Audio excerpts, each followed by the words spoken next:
Estamos en Alternativa Sur, hoy 21 de junio del 2014. Un día totalmente especial para aquellos que le gustan el fútbol, pero bueno, nosotros acá estamos con Jorge Antonio Di Gioia, presente acá en Alternativa Azul para tocar un tema que se vino hablando toda la semana, el tema de los fondos buitres, en donde Jorge tiene detallada información. Y bueno, yo lo primero que quiero hacer es seguir agradeciendo a aquellos que me escriben por correo acerca del programa subido por Jorge a Facebook, ¿no? En donde es escuchado en otros distritos, por amigos, por gente que nos conoce, y está bueno eso, y la verdad que quiero agradecerle a todos los que comparten con nosotros ese video, que es un trabajo que ya lo dije una vez, es un trabajo que hace Jorge y la verdad que le cuesta, y bueno, es importantísimo. Buen día, Jorge, ¿cómo te va? Buen día a toda la audiencia. Bien, Raúl, bueno, hoy lo que vamos a tocar va a ser el tema de la deuda externa argentina, cómo viene, cómo es la historia. Es decir, esto es parte de un trabajo de investigación que vengo haciendo yo para un próximo libro, sí, donde me aboqué en una parte a este tema de la famosa etapa neoliberal, pero que incluye un estudio sobre la deuda argentina. Entonces, bueno, vamos a clarificar algunas cosas, sí, algunas cuestiones sobre los fondos buitres, algunas cuestiones sobre lo que va a pasar, que es, sí, lo que no se dice en la Argentina, y cómo pienso yo que se va a afrontar este tema. Sí, yo estuve revisando algunas informaciones. Bueno, en la semana se habló mucho de este tema porque es importante y escuché varios programas de radio. Bueno, Nelson Castro, La Nata, varios periodistas que todos están con el tema, ¿no? Y todos coinciden en lo mismo, que este gobierno fue uno de los gobiernos que más pagó en deuda. Digamos, en la época de Néstor Kirchner fue el primero que pagó. Bueno, en esa época había plata y Néstor hizo y pagó esa deuda de un saque. Bueno, lo vamos a ir viendo. Yo en la cronología que voy a hacer, sí, va a partir desde el gobierno de Alfonsín, al que culpan de haber recibido una gran deuda externa y no haberla revisado. Algunos culpan, opinólogos digo yo, porque en realidad no saben lo que dicen. Vamos a ver el gobierno de Menem en parte. También, vamos a ver varias estadísticas: pobreza, empleo, indigencia, es decir, una serie de cuestiones que están relacionadas íntimamente con esta. Y vamos a ver también qué fue lo que hizo Kirchner, cómo nos desendeudó en algún momento, pero cuidado, nos desendeudó en parte. Eso no significa que hayamos quedado libres de la deuda en sí. Eso lo vamos a ver en el momento que lleguemos a la etapa de Kirchner. Y tampoco nos desprendimos del todo del FMI, o sea, no hay que creer lo que se dice, sino lo que se hace. En los hechos, en la realidad, el país le sigue pagando la cuota al Fondo Monetario Internacional en previsión de que en algún momento necesite préstamo y lo tenga que solicitar, porque si no paga esa cuota, queda fuera de esos préstamos y queda fuera de los préstamos del Banco Mundial, del Banco Nacional, del Banco de Desarrollo también. Es decir, hay una serie de cuestiones que el Estado argentino está obligado a mantener vigentes para no quedar fuera totalmente del mundo. No solo en Latinoamérica, sino que es el mundo en esta etapa de la globalización, del cual necesita Argentina más que nada. Claro, así que acá no se trata de hacernos los guapos y no pagar. Acá hay un compromiso asumido por el Estado argentino y bueno, hay que buscar la manera de ver cómo pagamos. Y bueno, vamos a tratar de, por lo menos yo de mi parte, voy a dar mi visión de cómo creo que se va a solucionar, por lo menos en parte esto, porque tampoco es una solución total. Bueno, el juez federal que más se nombró esta semana es este hombre Tomás Griesa. Bueno, es el que más, porque es el juez federal que inició las causas de Argentina, ¿no? Y bueno, es un hombre grande, por lo que estuve buscando, googleé, hoy por hoy tiene 84 años, nació en la ciudad de Kansas, en Estados Unidos, en 1930. Es juez federal por el distrito de Nueva York, se graduó en Howard en 1952 y en la Escuela de Leyes de Stanford en 1958. Fue nominado como juez por el presidente Richard Nixon el 15 de junio de 1972 y confirmado por el Senado norteamericano 13 días más tarde. En el año 2000 asumió su cargo actual de juez federal.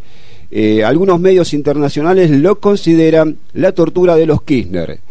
Bueno, y de este hombre se habló mucho de Griesa. Es el juez federal que empezó todas las denuncias de estos fondos buitres. En realidad la Argentina, sí, con el gobierno de Kirchner y Cristina Fernández, fueron los que aceptaron la jurisdicción del tribunal de Griesa, es decir, la jurisdicción de los tribunales de Nueva York, la jurisdicción norteamericana. Entonces mal podemos decir hoy, porque nos fallen en contra, de que están afectando la soberanía, que es un sabotaje a la Argentina. Eso es todo, es una total mentira. Hay que mirar la realidad. Si vos aceptás, cuando firmás un contrato, por ejemplo, ir a un determinado tribunal en vez de Quilmes, ir al de La Plata, después te tenés que aguantar la resolución que surja del Tribunal de La Plata. En este caso hay que bancarte la resolución de los tribunales de Nueva York, en este caso del juez federal Griesa, sí, porque nosotros fuimos los que aceptamos esa jurisdicción. Eso por un lado, ¿no? Por otro lado, yo creo que hay una impericia, se dejó pasar de parte del gobierno, ¿no? Se dejó pasar mucho tiempo pensando que esto iba a resultar favorable, cuando la postura argentina ha sido, hace unos cuantos años ya, contraria a las posturas estadounidenses, mirando hacia el interior latinoamericano, que yo lo veo bien, lo veo justo, pero no se puede estar totalmente en contra del mundo, porque el mundo te pasa por encima. Claro, y esto es lo que le está pasando a la Argentina.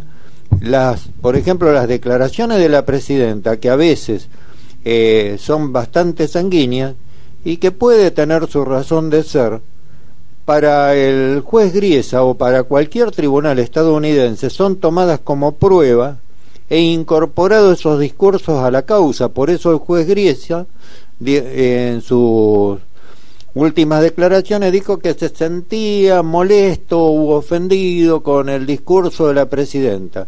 Esto es justamente por eso, porque esos discursos se incorporan como prueba a lo que está actuando Griesa. Y bueno, a veces esas pruebas resultan ser desfavorables en un fallo que es adverso a la Argentina.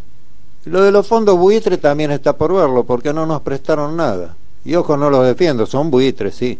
Claro, claro. Pero, a ver, esto es cuando vos vas a un banco y pedís un préstamo, para que la gente lo entienda. Te iba a decir, sí, sí. A cualquier banco que va, la tasa de interés es usuraria.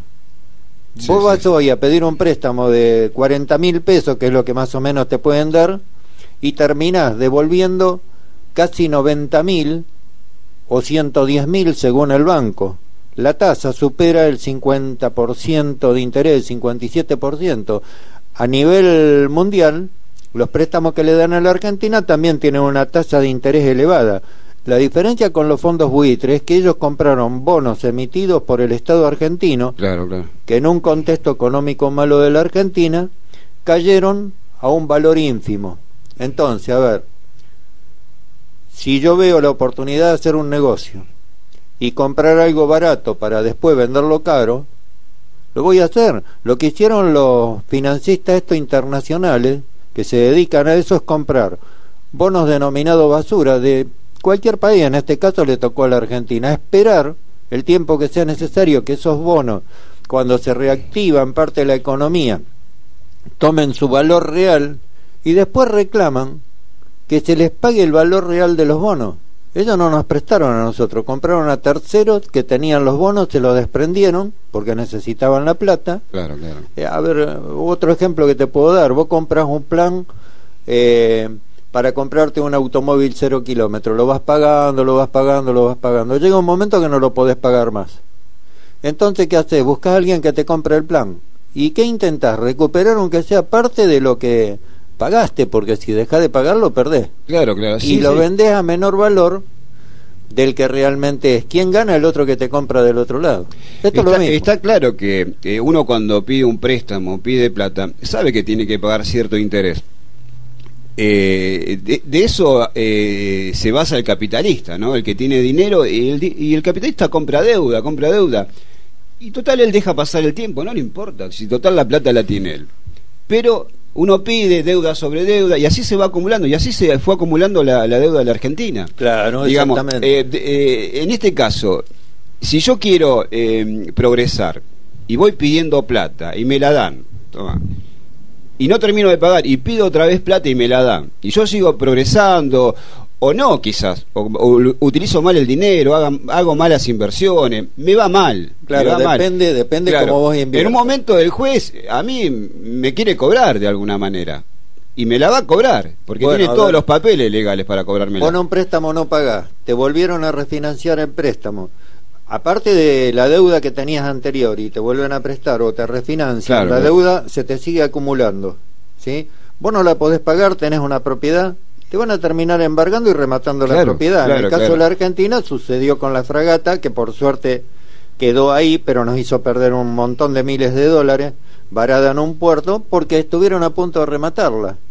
Y esto es lo que debe evitar el Estado argentino, es decir, la deuda externa no es un compromiso de cada uno de nosotros, si bien la pagamos cada uno de nosotros porque nos endeudan a nosotros, los políticos son los que nos endeudan a nosotros, los que tienen el poder, ¿sí? Claro. Pero el que adquiere la deuda es el Estado argentino, no importa si era un gobierno dictatorial, si era un gobierno democrático, quién era, porque en realidad la deuda argentina viene desde el tiempo remoto, de Rivadavia, viene con los ingleses. Claro, sí. Así que no hablen de una deuda ahora, y también se pagó una barbaridad y nadie reclamó como era esa deuda original.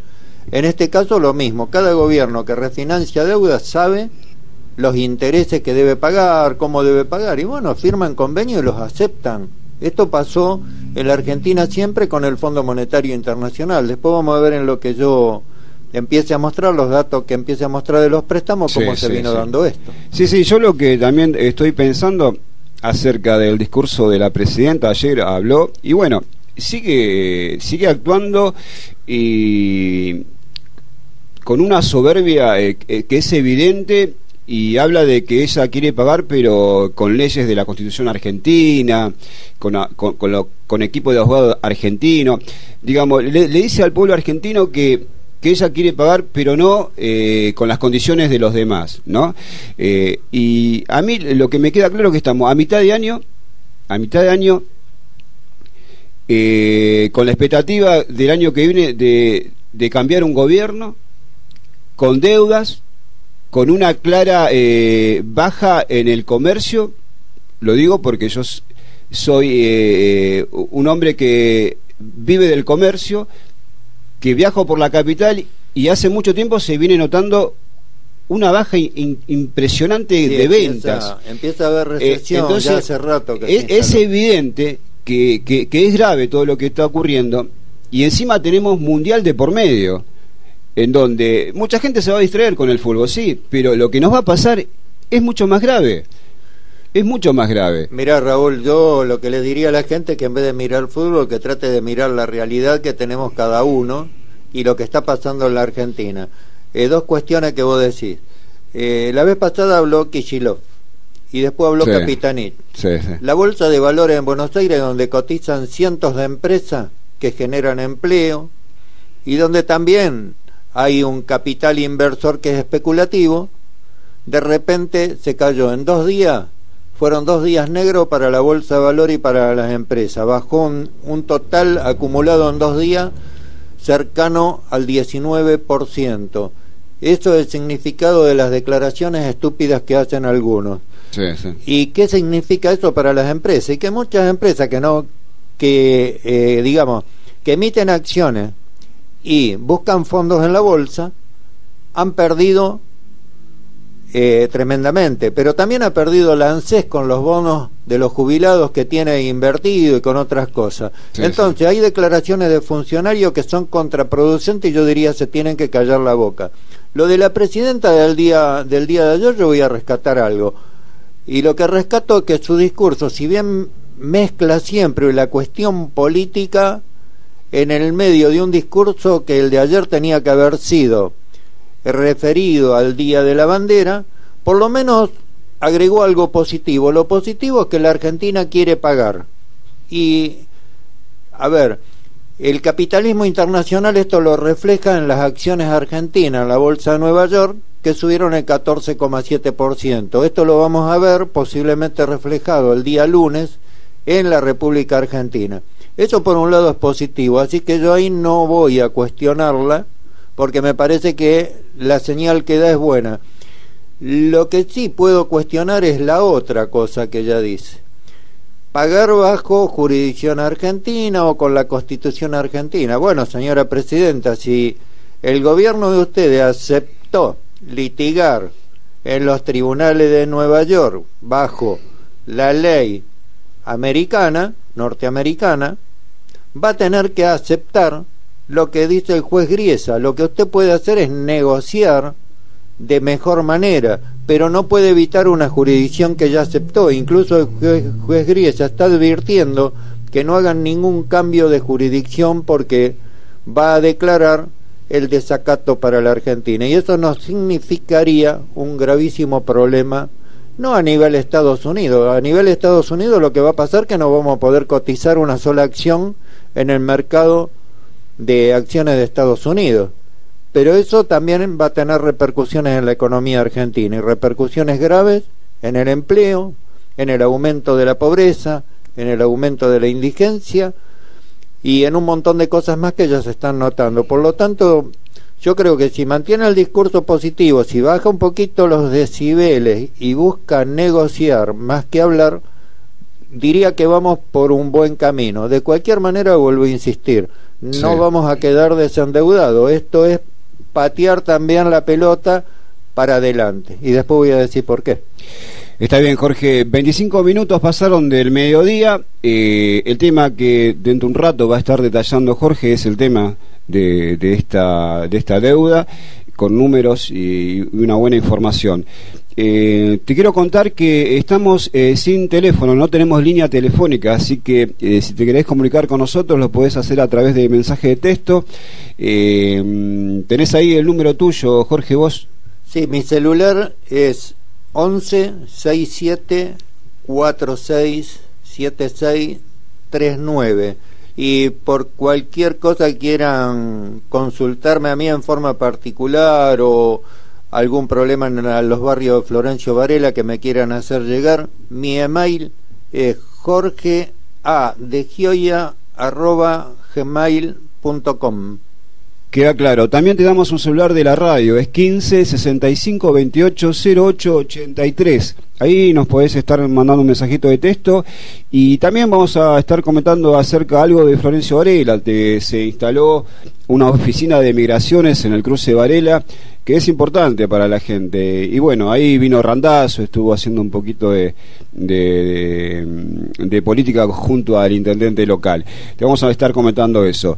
Y bueno, también quiero mandarle saludo a toda la gente que me escribe por correo: a Julio Flores, un colaborador con la radio, a Gustavo Infantas, Marco Castro, Marcelo Castaldo, Renato Perazzini, Violeta Acevedo. Son algunos de los amigos que nos ven el programa por Facebook: Mabel Lurachi, Susana Jiménez, no la famosa, sino otra Susana Jiménez, Darío Bamonde, Toti Flores también nos escucha. Toti Flores es un dirigente de La Matanza que hoy por hoy anda trabajando mucho con su nuevo movimiento, está con Elisa Carrió.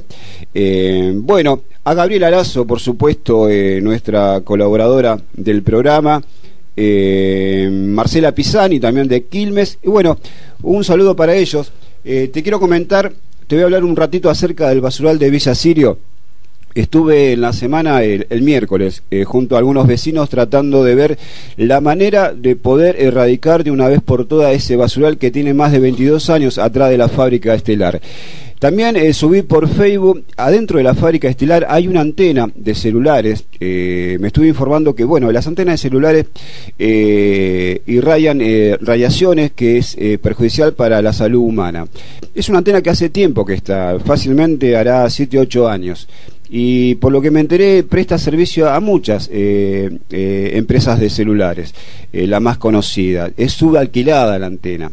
Está dentro del predio de la fábrica Estelar. Esta fábrica Estelar que ya no fabrica más colchones, tiene una fachada de un comercio que hay colchones, pero dentro de esta fábrica Estelar hay supuestamente subalquilados, galpones de empresas, algunas de ellas yo veo bajar autos nuevos ahí adentro. La fábrica está totalmente desmantelada, digamos, ya no ofrece trabajo alguno esa fábrica. Y atrás de esta fábrica está el basural eterno de Villa Sirio, en donde con los vecinos nos vamos a estar juntando, nos vamos a poner delante de ese basural con una mesa en donde cuando pase la gente, que por ahí circula mucha gente por un pasillo, que van chicos a la escuela número 13, gente que viene a trabajar o que va a trabajar, circula mucha gente que es asaltada. Ahí hay perros muertos tirados, animales, una vez hubo un caballo tirado, ovejas, hay de todo. Hoy por hoy hay 2 autos quemados, abandonados, hace rato, hace más de 2 meses. Y hace más de 3 meses que no es levantada esa basura. Periódicamente el municipio levantaba esa basura y por una semana se mantenía limpio. El asunto es que los carreros de cirujeo con tracción a sangre son los que van de un lado al otro tirando ramas.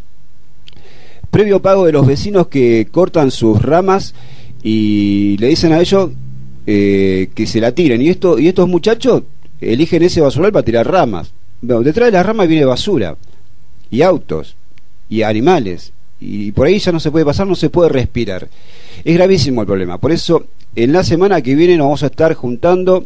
Ya juntamos varias firmas y vamos a ver cómo actuamos en este caso. Yo la verdad estoy indignado, cansado de ver esto, y los vecinos también. Yo estoy hablando con ellos, pero claro, muchos trabajan, no tienen tiempo, pero hay que hacerse el tiempo, no queda otra. Para poder erradicar ese basural y tantos otros de Florencio Varela hay que hacer algo. Te quería comentar esto porque en verdad es...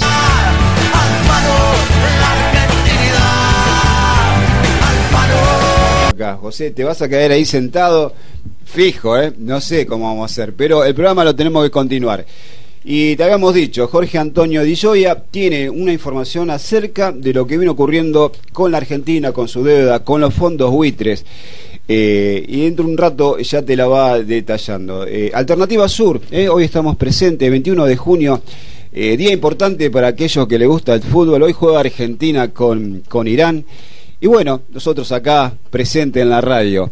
Un abrazo grande a todos aquellos que nos escuchan por Facebook. Y bueno, Jorge, ahí arrancamos con la información. Bueno, en realidad es información que procede del FMI, sí, de organismos internacionales de crédito, sí, del Banco Mundial, de documentos del Ministerio de Economía argentino. Y lo que voy a detallar en principio es a partir de 1983 cómo es el tema de la deuda. Sí, ¿Y por qué esto? Porque algunos que intercambian conmigo dicen: Alfonsín recibió una deuda de tanto y no fue capaz de revisarla. Bueno, vamos a ver el contexto histórico un poquito también, ¿no? Por empezar tenemos que decir que en 1983 Alfonsín recibe de la dictadura militar una deuda externa de 42.600 millones de dólares. Sí. El contexto de Alfonsín al asumir es 29 millones de habitantes, un desempleo del 17,3%, una pobreza del 37%. Y no hablemos de indigencia, no hay datos, pero sí, la indigencia es muy importante también. Una fuga de capitales de 2.339 millones de dólares, capitales radicados en el exterior por 32.214 millones de dólares, un gasto estatal consolidado, es decir, el total del gasto del Estado en educación, planes y demás oscila el 11,5% del Producto Bruto Interno, una variación anual del PBI de menos 13% y una evolución del índice de precio al consumidor, esto es una alta inflación del 400,33% 433,7%. En 1989, ese es el contexto en 1983. 1983, sí. En 1989 era peor todavía. Si bien había bajado el desempleo al 13,8, tenía 32 millones de habitantes el país. La pobreza se situaba en el 47,3%. Una indigencia en el 16,5%. Una deuda externa aumentada a 65.300 millones de dólares.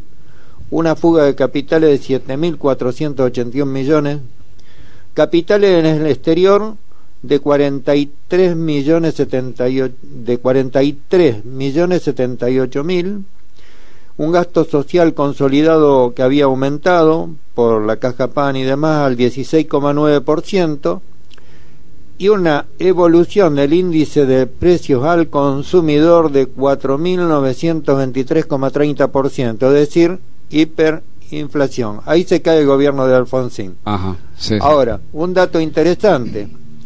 Alfonsín en este contexto primero no podía revisar nada. Al contrario, tenía que tratar de cambiar el modelo económico que provenía de la dictadura para salir de la crisis y poder pedir ayuda internacional. ¿Por qué esto?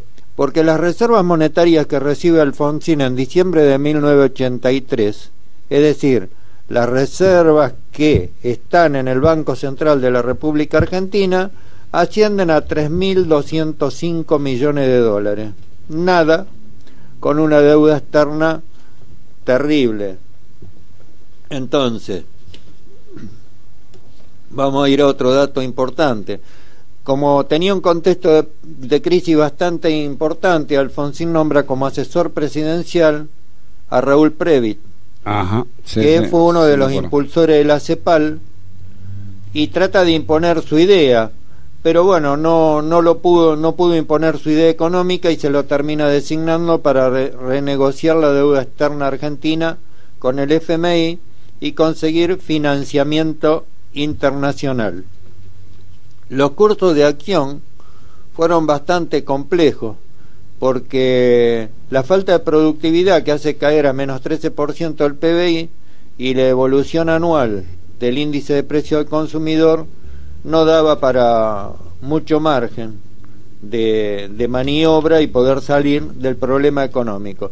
De cualquier manera, el primer préstamo puente que consigue Alfonsín es de 500 millones, que fue otorgado por Estados Unidos 100 millones, por México, Venezuela y Brasil y Colombia otros 300 millones, y al que la propia Argentina aporta de sus reservas 100 millones de dólares para el pago de intereses atrasados como una de las condiciones del FMI para acceder al crédito internacional.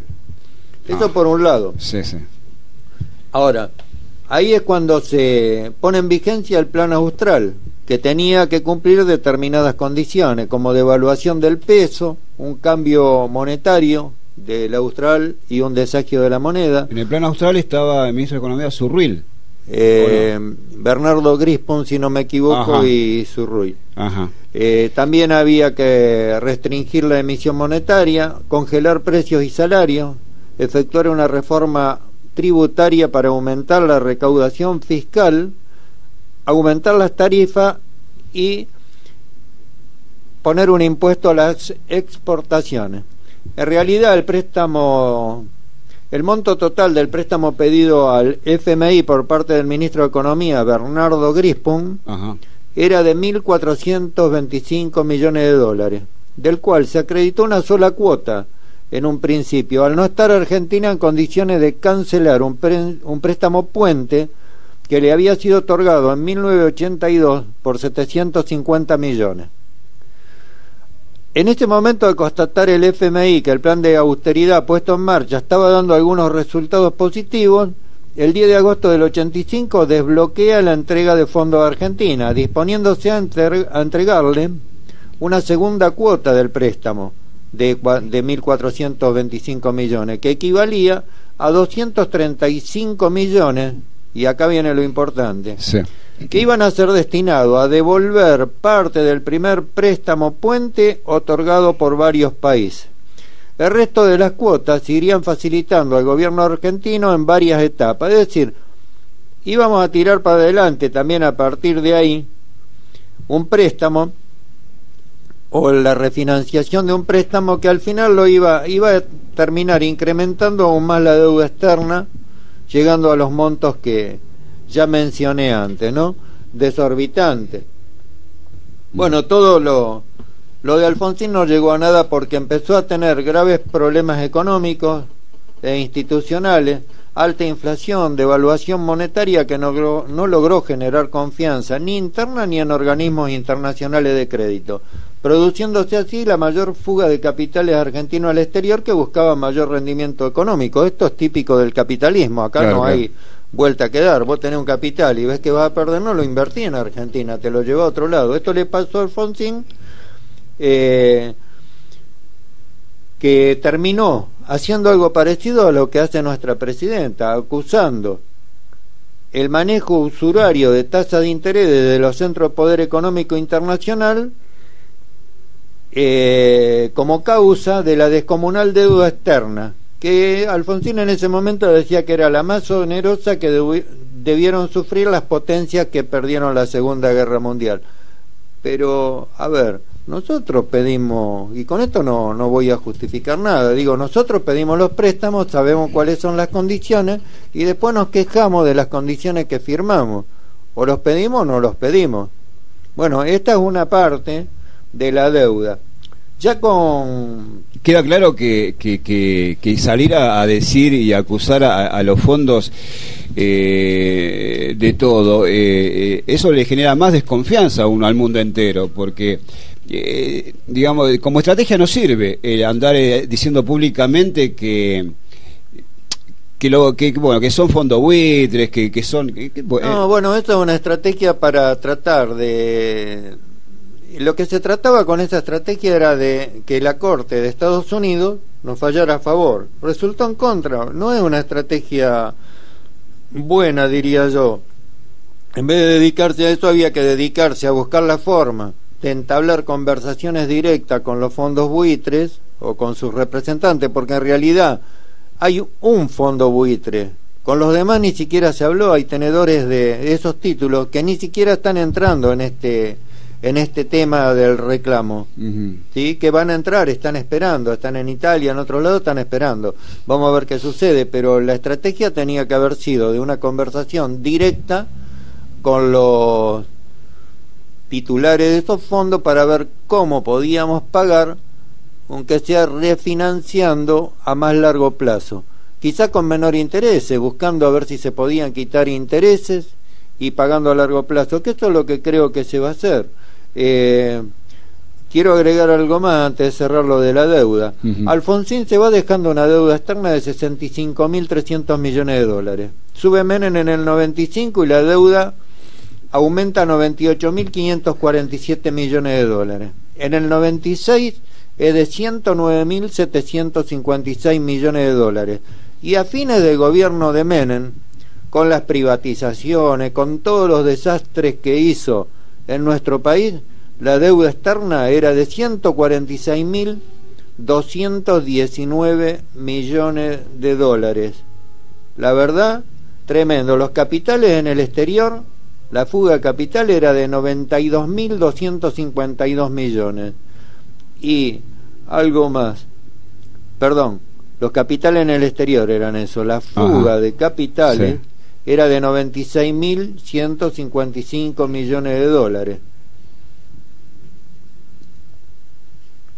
O sea que Menem no solo dejó un desastre en el país, sino que dejó una deuda acumulada muchísimo mayor, el triple prácticamente de la que había recibido Alfonsín en su momento. Sí, sí. Es decir, el imperio del libre mercado lo que hizo fue, si miramos la deuda externa de 1995 comparada con la existente en 1989, sin llegar al 99, ¿no? Se incrementó en solo 4 años en un 50,9%, lo que equivalía en ese momento a 33.247 millones de dólares. La verdad, Sí. Que los números, y son números oficiales, dan la pauta de la realidad que estamos. Sí, sí. Entre 1991 y 2002, ya en 2002 estaba Duhalde, salía de la Rúa y entraba Duhalde. Sí, sí. Voy a dar datos sobre los préstamos que del FMI a la Argentina en millones de derechos especiales de giro. 2002. DEG. Primero aclaro que son los derechos especiales de giro. El DEG fue creado en 1969 por el Fondo Monetario Internacional para apoyar el sistema de paridad fija nacido en Bretton Woods.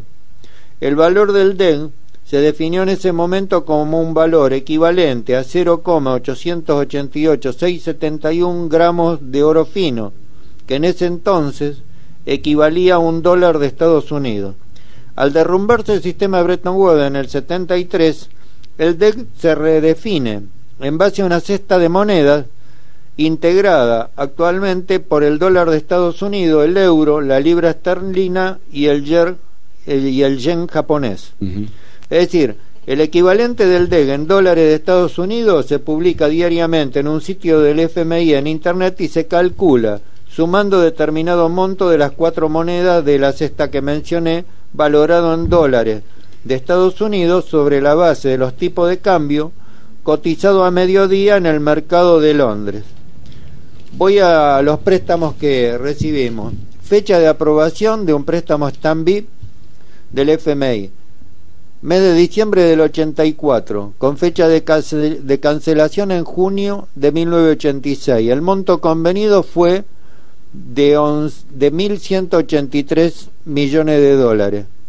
Ese monto se efectivizó. No dice cuál es la cuota.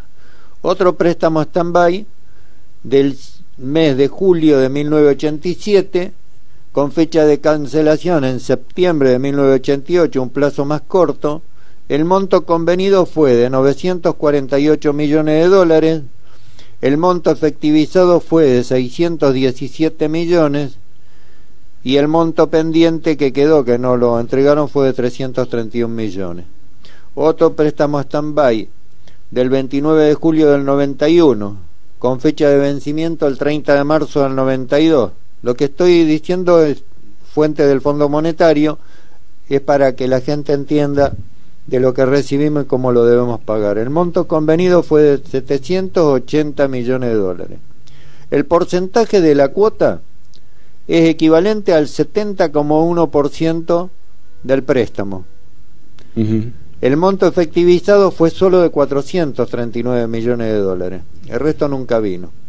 El 31 de agosto del 92, por un acuerdo ampliado, con fecha de cancelación el 30 de marzo del 96, se otorga otro préstamo a la Argentina. El monto convenido de 4.020 millones de dólares, el porcentaje de la cuota del 361,20%, y el monto efectivizado fue el total. Otro acuerdo ampliado de 4 de febrero de 1998, con vencimiento el 10 de marzo del 2000, ya comprometiendo al gobierno de la Rúa. Monto convenido 2.080 millones, porcentaje de la cuota 135,3%. No fue efectivizado nunca por las condiciones en que estaba el gobierno de la Rúa. El 10 de marzo del 2000, otro préstamo stand-by, ¿se acuerda? La fecha de aprobación del FMI fue el 10 de marzo del 2000. La fecha de cancelación era el 23 de enero del 2003, es decir, ya en el gobierno de Duhalde. El monto convenido de 16.937 millones de dólares. El monto efectivizado fue de 9.756 millones y quedó un monto pendiente que tampoco se efectivizó nunca. El monto de la cuota equivalía al 800% de los 16.937 millones. Un servicio de complementación de reserva, convenido y aprobado por el FMI el 12 de enero del 2001, pleno gobierno de la Rúa, con vencimiento el 11 de enero del 2002. Monto convenido de 6.087 millones y monto efectivizado de 5.875 millones. O sea, ahí tenemos una cronología entre 1991 y 1992 de los préstamos recibidos por el FMI. Lo que queda claro que entre los años 84 y 96 la Argentina recibió 8.406 millones de dólares, de los cuales 1.028 millones corresponden a una línea de crédito contingente, la cual está orientada a proteger la posesión existente del balance de pago ante posibles afectaciones generadas por otras crisis económicas internacionales. Es así, la verdad que Jorge, arrancaste con el año 1983 y bueno, pero la deuda viene siendo arrastrada hace tiempo, pero bueno, lo que está haciendo Jorge es detallando números y cifras para que la gente entienda de cómo estamos endeudados, de cómo no es por este gobierno en sí. Todos los gobiernos vienen arrastrando deudas, piden plata, y ¿sabe cómo terminamos? Y terminamos de esta manera, con un default, con plata que ya no nos sirve, prácticamente. Ayer estaba viendo el billete nuevo de 10 pesos, y la verdad que un billete hoy de 10 pesos no es nada, por el tema de la inflación. La plata no tiene valor, y lo que va a suceder es eso. Y te digo más, faltan 18 meses para una transición de gobierno, gane quien gane. Los fondos buitres, quien nos presta plata, no nos va a prestar más un peso, eso queda claro, y nuestra economía viene para abajo, digamos. Eso es lo que viene sucediendo. Bueno, van a ser la 1 de la tarde, Jorge, tomate un respiro, y es eso lo que quiero aclarar. Arrancamos en 1983 y nos quedamos en el año 2002, ¿puede ser? No, quedamos en el año 1999, sí. Es decir, yo la cronología que hice al 2002 fue el vencimiento de los préstamos del FMI, pero quedamos 1999, gobierno de Menem. Después vamos a detallar gobierno de Fernando de la Rúa, Duhalde y Kirchner, qué es lo que recibieron y cómo está la situación económica, qué deuda externa tiene cada uno, y vamos a dejar para último momento la reprogramación de deuda que hizo Néstor Carlos Kirchner. Está bien, bueno, déjame decirle a la gente que, bueno, tengo el semanario La Colmena que sacó la nota del cruce Varela, de la Oficina de Migraciones, que es muy importante para aquellos que quieran hacer un trámite, ¿no? Estuvo el intendente local, Pereira y Randazzo, inauguraron una nueva oficina de migraciones, y te cuento los horarios. En el lugar, que funcionará de lunes a viernes de 8 a 16, se otorgarán también radicaciones, cambio de categorías migratorias y diversos trámites vinculados a la regularización de documentación de extranjeros. Esto está en Avenida General Belgrano y Balcarce, justo ahí en la esquina, una oficina, la verdad que espléndida, está muy buena, y bueno, bienvenido sea para que la gente pueda hacer un trámite. Ya estamos, la 1 de la tarde, estamos en Radio La Porteña junto a Jorge Antonio Di Gioia, informando acerca de esta deuda que tenemos los argentinos. José Amarilla está todavía acá en la operación técnica. Calculo que el partido habrá empezado. Ya empezó, me dice José, pero bueno, vamos a tratar de seguir con el tema de la deuda eterna, que donde Jorge Antonio Di Gioia está dando una información clave, ¿no? Para que todos entendamos de qué se trata y cómo nos venimos endeudando en la República Argentina. Seguimos, Jorge, nos quedamos en el año 2002. No. 1999, sí. El último año arrancamos, del amigo Menem. Sí, arrancamos en el 83. Sí. Decíamos que en el último año de Menem la deuda externa argentina era de 146.219 millones de dólares. Sí, sí. Bueno, vamos a ver. Gobierno de Fernando de la Rúa. Sí. Entre el 2000 y el 2001, ¿qué sucedió? Con los préstamos stand-by y de otro tipo, de acuerdos ampliados, que pidió de la Rúa. La deuda externa en el 2000 era de 164.000 millones de dólares. En el 2001, ya casi donde cae de la Rúa, 174.300 millones de dólares. En el 2002, gobierno del doctor Duhalde, sí, empieza a bajar un poco la deuda por algún pago que hace Duhalde. De 174.300 llega a bajar a 165.748 millones de dólares. en el 2003, cuando asume Néstor Kirchner, la deuda externa argentina era de 173.600 millones de dólares. Vamos a seguir la cronología hasta el 2007. En 2004, de 180.200 millones. Siempre hablamos de millones de dólares. Sí, sí. En el 2005, 122.800 millones de dólares. En el 2006, 117.900 millones de dólares. Y en el 2007, 133.600 millones de dólares. Después voy a mostrar por qué fue bajando de esta manera. Pero quiero dar otros datos. Desempleo al final del gobierno de la Rúa, sobre 37 millones de personas, el 18,3%. Perdón, sobre la población económicamente activa, que eran 25.600.000 personas, 18,3%. En el 2002, 17,8%. En el 2003 bajó a 14,3%. En el 2004 a 13,6%. En el 2005 a 11,6%. En el 2006 a 10,2%. Y en el 2007, sobre el final del gobierno de Néstor Kirchner, cuando todavía las estadísticas del INDEC eran confiables, se ubicaba en el 8,5%. La pobreza, que al final del gobierno de la Rúa era del 38,3%, y al asumir Kirchner era del 47,8%, al final de su gobierno se ubicaba en el 23,4%. En tanto, la indigencia, que al asumir Kirchner era del 20,5%, en el 2007 llegaba al 8,2%. Es decir, la indigencia está dentro del 23,4% del índice de pobreza. La deuda externa ya la di, pero acá hay algo llamativo, que es la fuga de capitales al exterior en millones de dólares. Principio del gobierno de la Rúa, la fuga era de 15.000 millones. Al final, de 24.852 millones.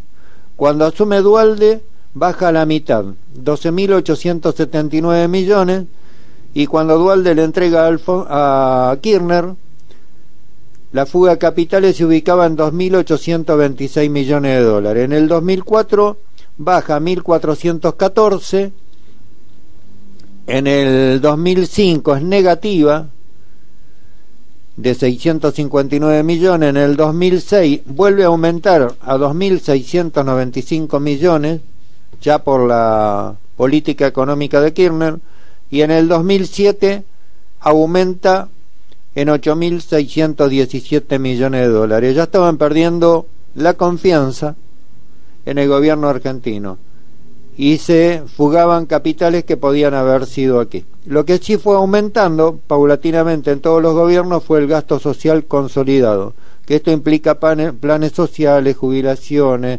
gastos totales del Estado. La variación anual del índice de precio se ubicaba al final del gobierno, al inicio del gobierno de Duhalde, que era menos 10,9%, y al inicio del gobierno de Kirchner, que estaba en el 8,7%, se mantuvo casi estable hasta el final del gobierno de Kirchner en el 8,7% anual. Perdón, la variación anual, sí, del índice perdón, me equivoqué. Esto es la variación anual del Producto Bruto Interno. Del PBI, sí. Variación anual del Producto Bruto Interno, que estaba en menos 10,9 en el gobierno de Duhalde. Cuando asume Kirchner sube al 8,7% y se mantiene estable hasta el final del gobierno de Kirchner en un 8,7%. Es decir, hubo un aumento del Producto Bruto Interno. Sí. En tanto, la evolución del índice de precio, ahora sí, tuvo una variación importante. Cuando asume Duhalde el 20 de diciembre de 2001, se ubicaba, del 20 de diciembre de 2001 se ubicaba en el 25,9%. El 25 de mayo del 2003 se ubicaba en el 16,9%. Y a fines del 2007, el gobierno de Kirchner se ubicó en el 20,8%. En tanto, la inversión extranjera directa en el país aumentó al final del gobierno de Kirchner se ubicó en 6.473 millones de dólares, cuando en el inicio de su mandato era de 1.652 millones, es decir, datos bastante importantes. Sí. Si nosotros vemos el intercambio comercial entre países entre 1995 y 1999, y entre 2000 y 2001 siempre se mantuvo, digamos, en el primer plano Estados Unidos, en el segundo Alemania, en el tercero Francia, en el cuarto Italia y en el quinto el Reino Unido. Es decir, que siempre dependimos del intercambio comercial entre esos países. Sí. Lo que se logró, es decir, el gobierno de la Rúa, ¿qué dejó? Dejó al final de su fallido mandato 18 personas de cada 100 desempleadas, 38 personas de cada 100 en estado de pobreza, 14 de cada 100 en estado de indigencia, es decir, extrema pobreza, mayor endeudamiento externo del país, una caída de la inversión extranjera directa, una considerable baja en la reserva internacional del Banco Real de la República Argentina, cuyo disponible quedó en 15.232 millones, y una recesión de la economía de la cual no se pudo salir en toda la gestión de gobierno. Lo que es dable destacar acá es, en enero del 2002 y en mayo del 2002 hasta inclusive mayo del 2003, la reserva del Banco Central de la República Argentina fueron cayendo. De 15.232 que dejó de la Rúa, en mayo del 2003, Kirchner recibe 11.374 millones, repito, 11.374 millones de dólares. A diciembre del 2004 consiguió incrementar esta suma a 19.646 millones. Para diciembre del 2007 era de 46.176 millones. A diciembre del 2011 de 46.376 millones, y a febrero de 2013 de 41.609 millones. Hoy estamos en la mitad de esas reservas.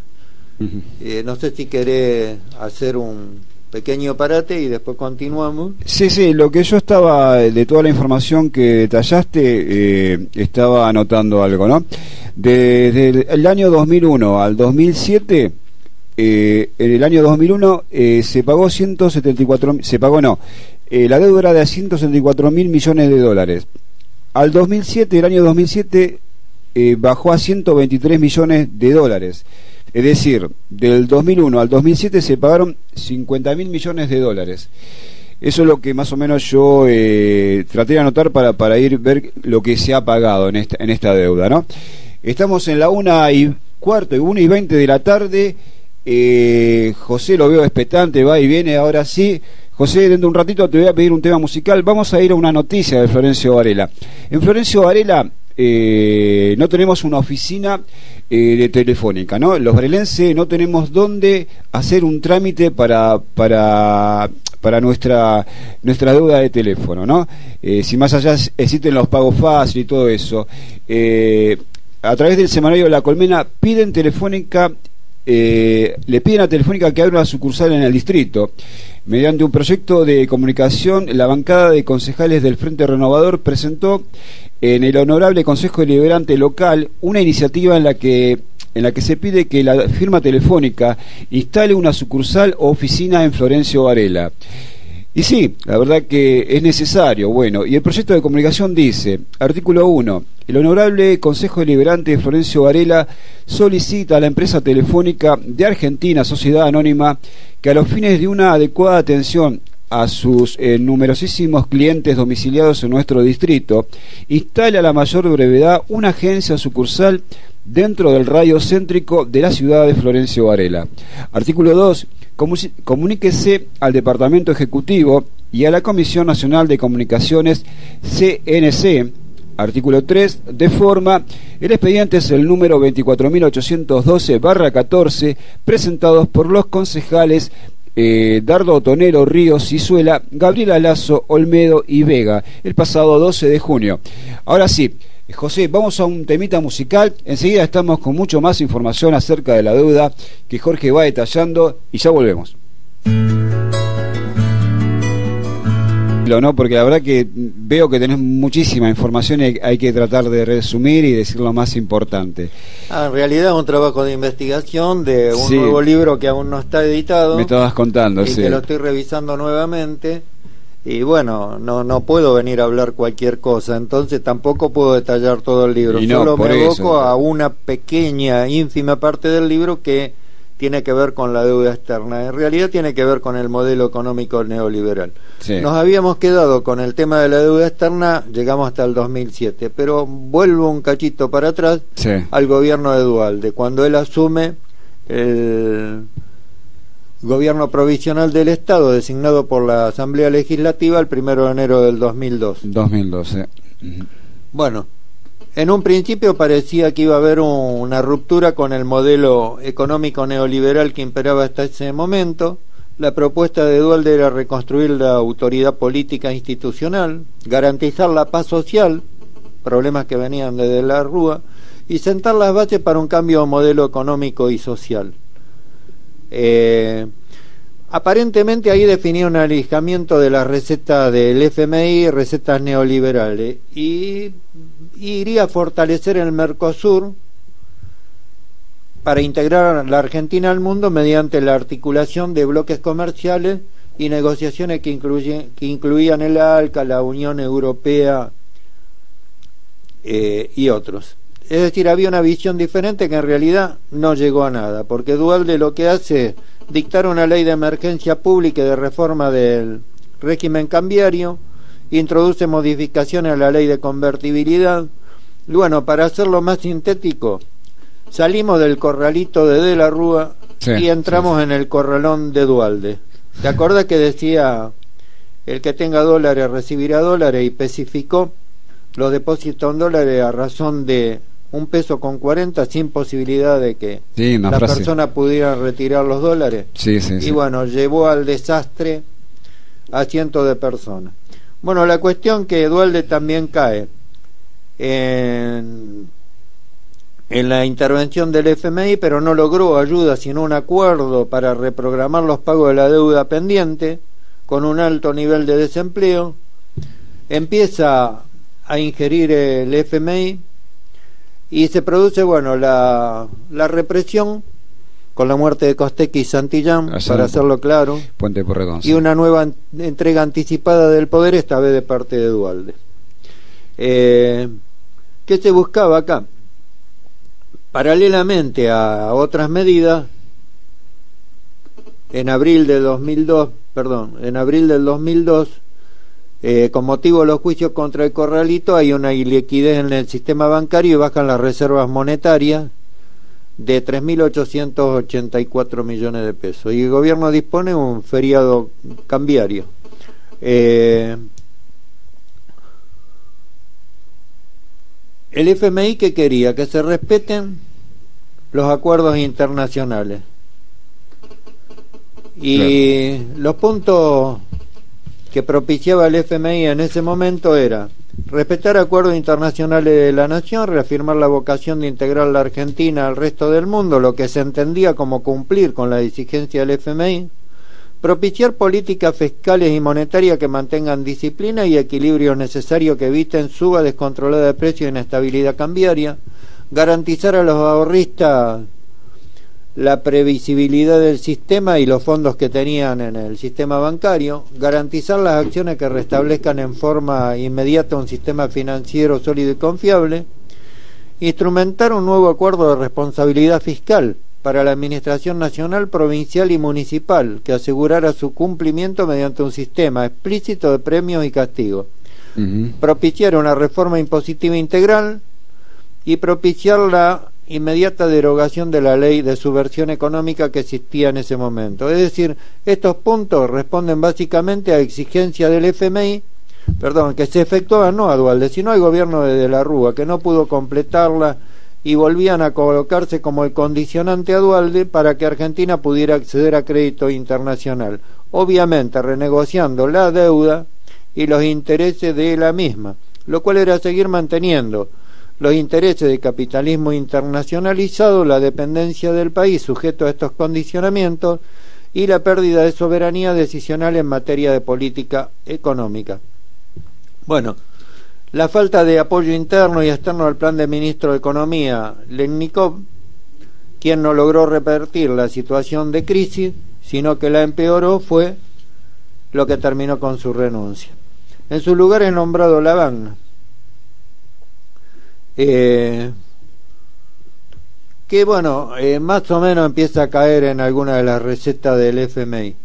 Pero Duhalde termina con todo el problema que tenía insolucionable, convocando elecciones anticipadas para abril de 2003, que las gana Néstor Kirchner, con el 22,2% de los votos. Lo que dejó Duhalde fue positivo, en cierto modo, porque dejó un aumento de las exportaciones favorable a Argentina en el intercambio con Brasil, con Estados Unidos, con España, con Italia, con Reino Unido y con Venezuela, y con Francia y con Alemania.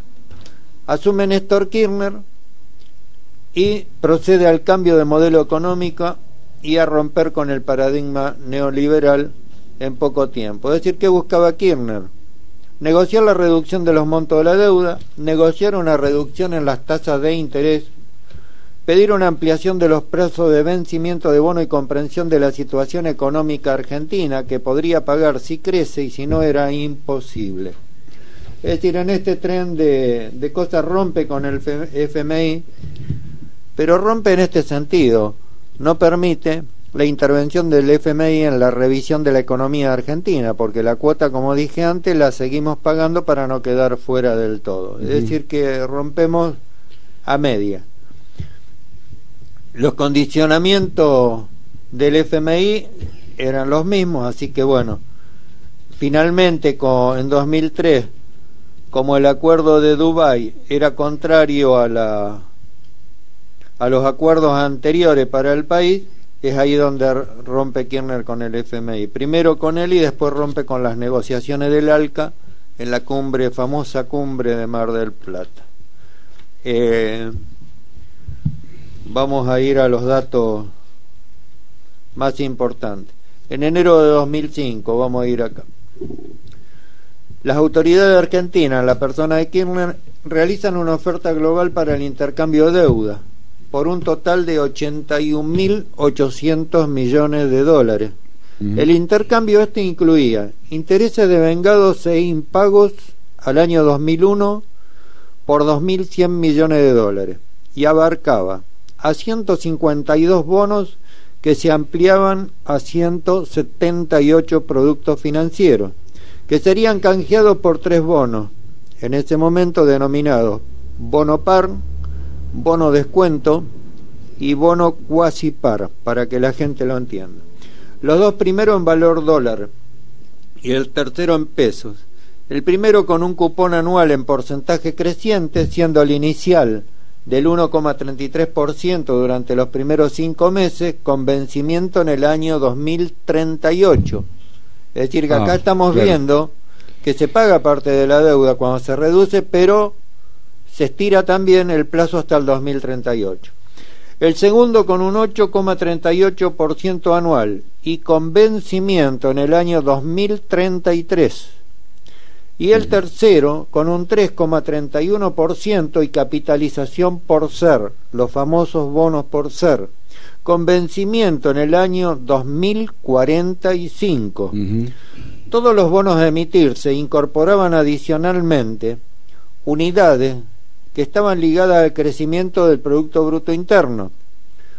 Por eso, los datos que dio el INDEC últimamente, que estaban mal y después los cambió sobre la hora, nos obligaban a pagar un monto por un crecimiento que no era real.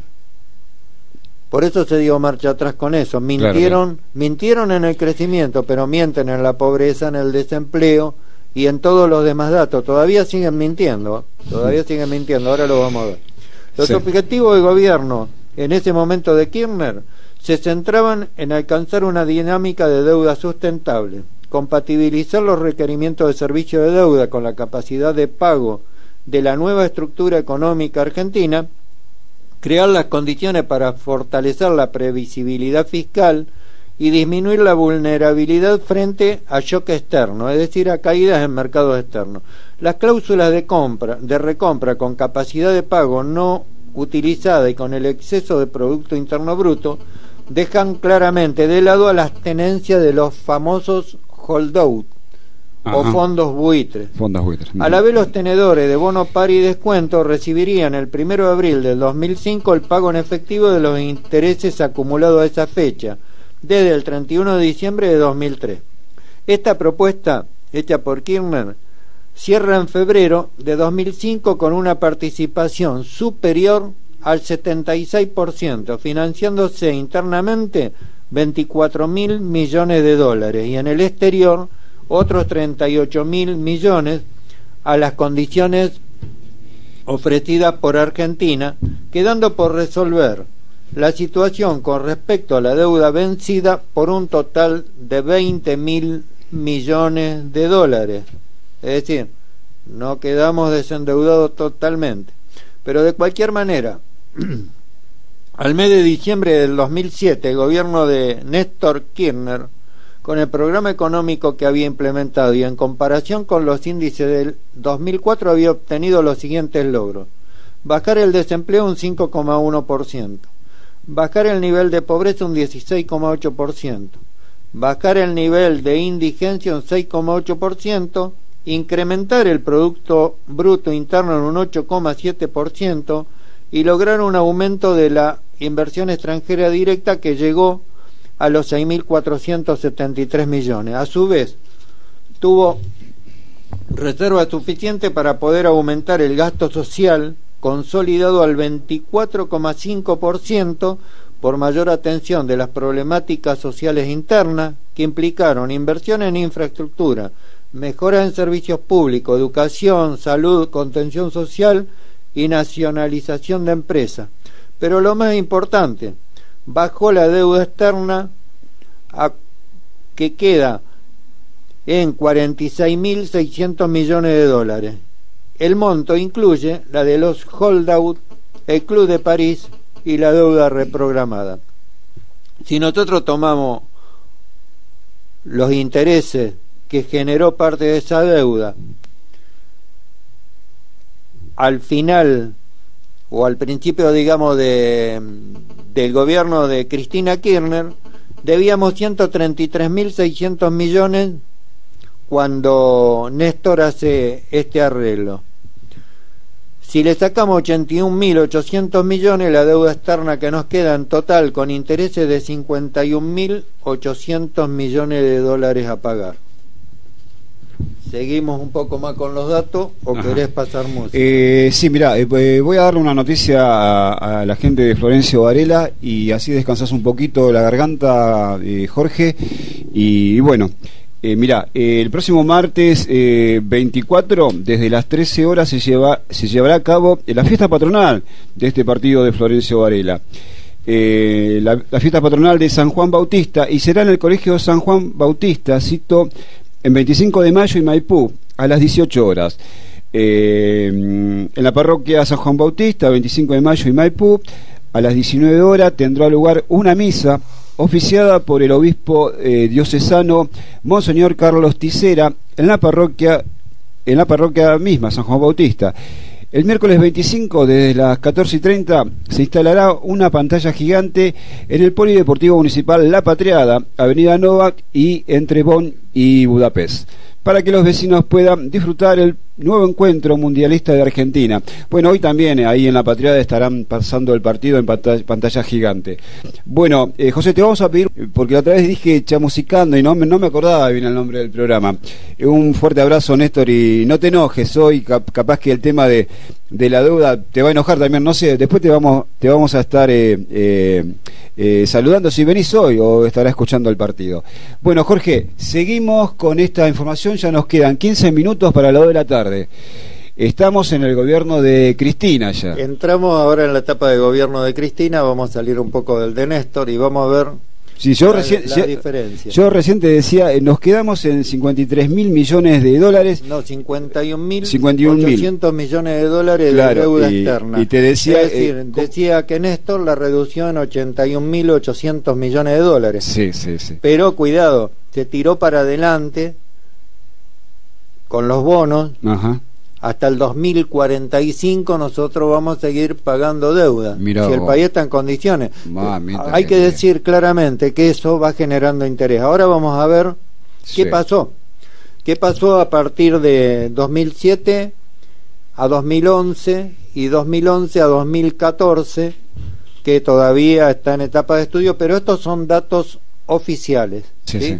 Lo que no son datos oficiales del INDEC son los de pobreza, desempleo, indigencia. ¿Esto por qué? Yo quiero decir claramente, el INDEC es mentiroso, no es creíble. Cuando el INDEC a 2010 daba un 8% de desempleo, a 2010 sí daba un 7,8%, el desempleo era mucho mayor. Pero de cualquier manera, yo tomé algunos datos del INDEC y algunos datos de la UCA, promedio, para que esto tenga credibilidad, porque no se trata de hablar cualquier cosa porque uno tiene un micrófono. Claro. Es decir, yo por lo menos no hago eso, yo trato de ser serio con los datos estadísticos, porque son los que muestran la realidad. Se enoje quien se enoje, el compañero Néstor no te va a enojar porque en realidad yo ya le dije muchas veces que yo acepto el disenso, no hay que enojarse, simplemente aparte que no estamos en contra de nadie, simplemente no, por favor, esto es una cargada, claro, no estamos en contra de nadie, yo la acepto también. Bueno, pero vamos a los datos, porque se nos va el programa si no. Dale. Decíamos, entrega a Néstor Kirchner a Cristina Fernández con una deuda externa de 51.800 millones de dólares. Esa es la que no está resuelta todavía. Y la que tiene que ver con el Club de París, con los holdout y con el remanente de deuda externa. En 2010, vamos a aclarar una cosa, teníamos una deuda externa que afectaba el 44,9% del Producto Bruto Interno y que ya había aumentado 3.668 millones de dólares.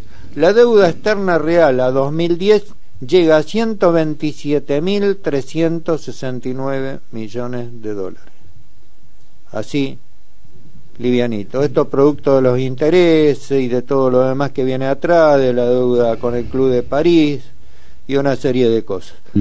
En el 2014 esa deuda se estaría ubicando baja con los pagos a 121.012 millones de dólares aproximadamente. Son datos aproximados por estimaciones de organismos internacionales. Lo que quiero ver es esto.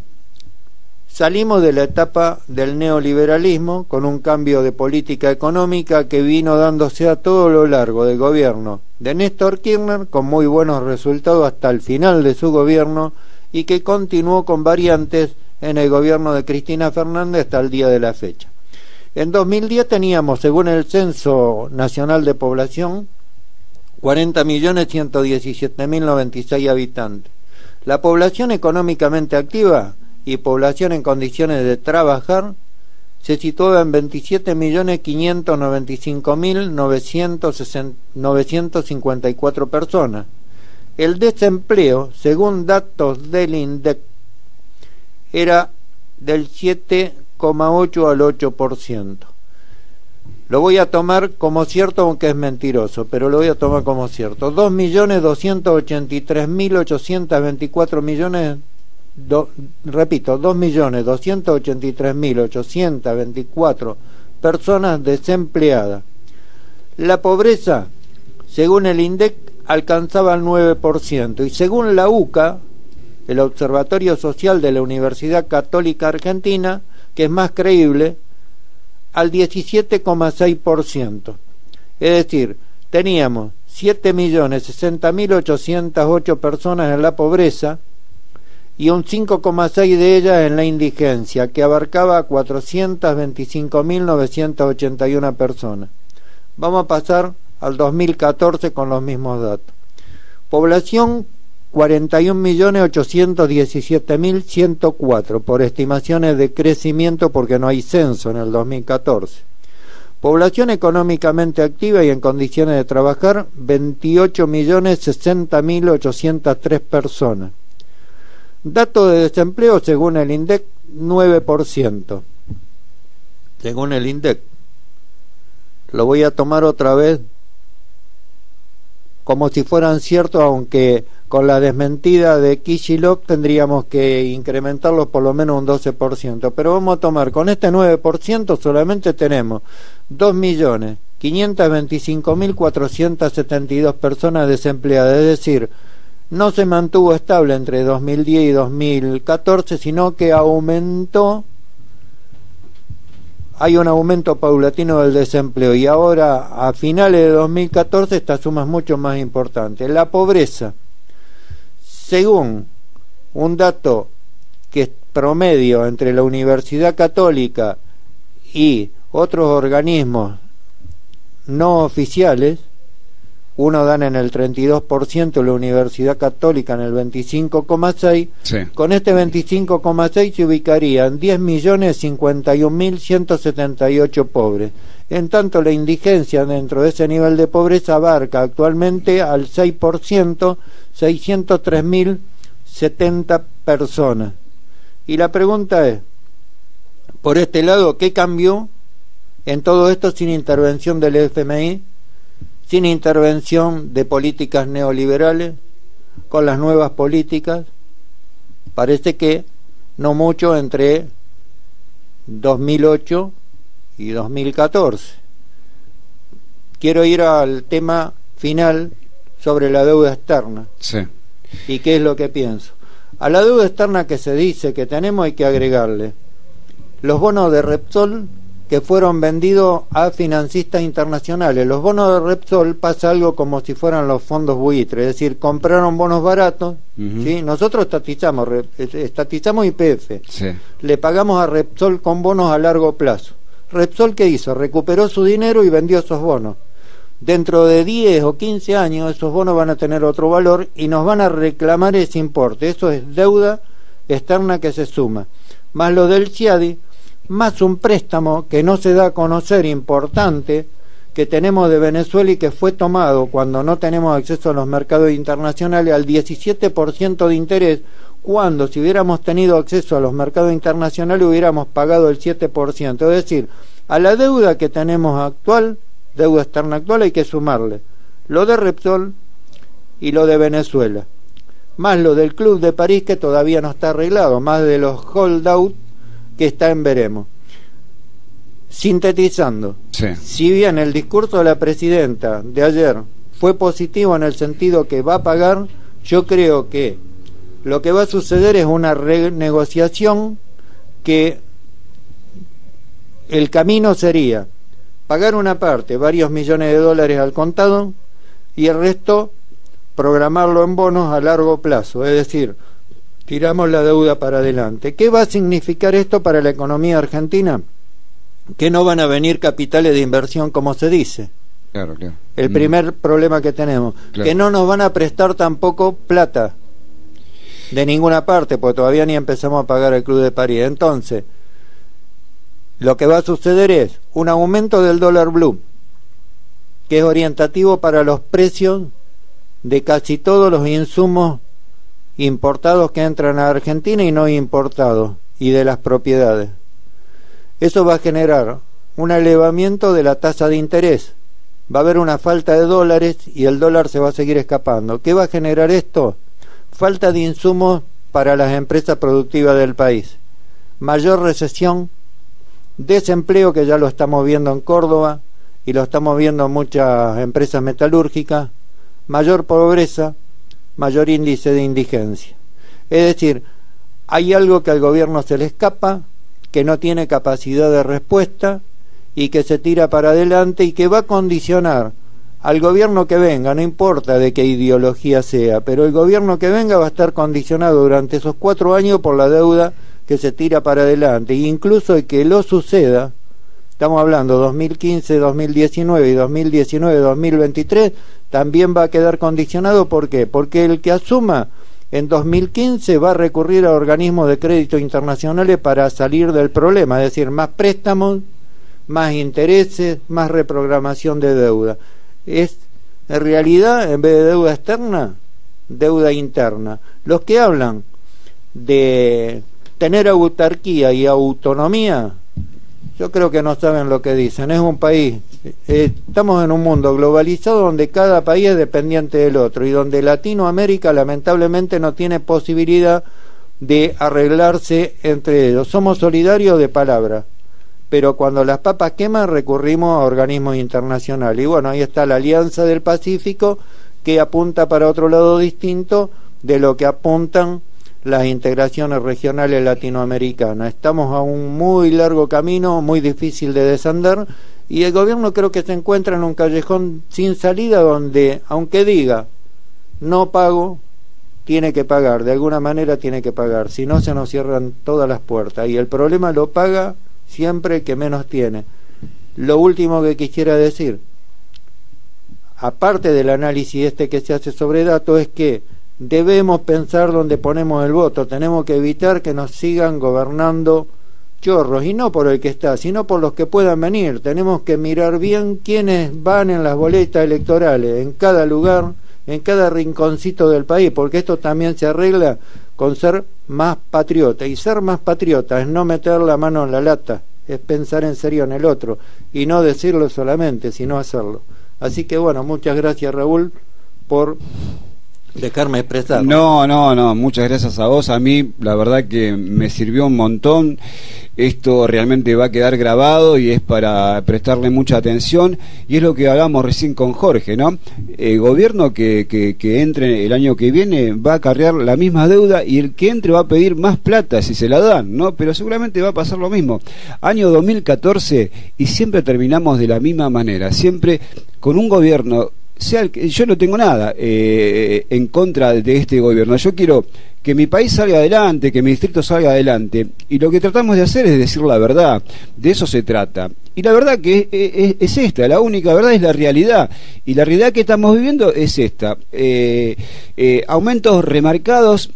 Irás a comprar, te estarás dando cuenta, ¿no? Que la maquinita de remarque la tiene el que está en la góndola, y a cada rato remarca. Es terrible. Mira, Raúl, Samida había dicho hace un tiempo que el kilo de churrasco no iba a pasar de los 50 pesos. Hoy anda a comprar churrasco, hoy vale entre 70 y 80 pesos. 70 y pico de pesos, una carne de calidad y que se pueda comer. Bueno, fíjate lo que está pasando. No hablé de otra cosa porque el tema se va, pero los desfasajes provinciales, cómo están achicando los cupos en los comedores escolares, cómo el gobierno de las provincias, de todas las provincias, tiene presupuestos desequilibrados. Entonces acá necesitamos que se actúe de otra manera. Cuando se habla de no al capitalismo, yo digo, no seamos estúpidos, porque en realidad todos los tipos que tenemos en política son todos capitalistas, son todos millonarios, son tipos que tienen plata y que la hacen producir donde a ellos les conviene, y por el otro lado muestran otra cosa. El capitalismo es una cuestión internacional, pero el capitalismo es el que da trabajo. Vos imaginate una fábrica sin un tipo, es decir, un tipo que tiene una fábrica, pone las herramientas para producir, es un capitalista, no necesariamente es plata. Claro. Imagínate un tipo que no te ponga esa fábrica. ¿Cómo hace?